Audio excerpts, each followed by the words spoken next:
What fascinated me is that you actually studied physics, did a PhD in physics, right? And then you moved into psychology. So I think that is already a super interesting connection. What's that journey?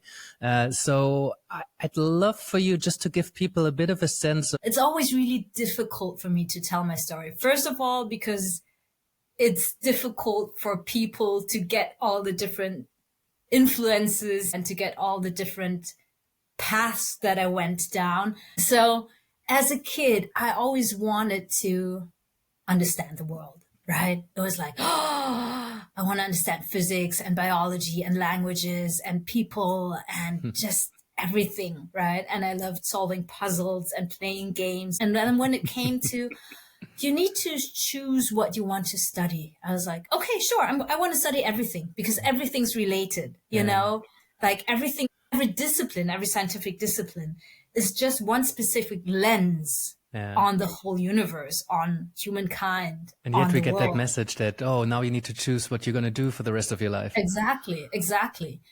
And in that year when I graduated high school at my local university, they didn't allow you to study everything anymore. Before there was kind of one discipline where you could study a little bit of everything. And they were like, no, now you need to choose one discipline, right? And I've always been interested in psychology, philosophy, and so on, because I saw so much suffering in people where I thought, why do we all suffer so much? Do we need to suffer that much? Are there any questions to these answers? And I'm going to come out here in this podcast now. It's really difficult for me. So I'm gifted. I'm with Mensa.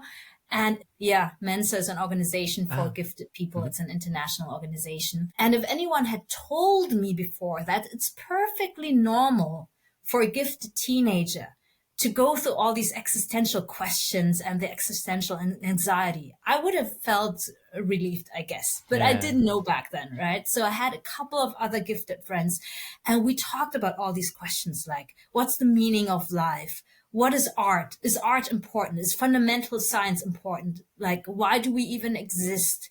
Should we have a purpose? Why are we suffering? We asked ourselves all those questions. Can humans really understand each other? Do humans have to hurt one another, you know? But how old were you at that time?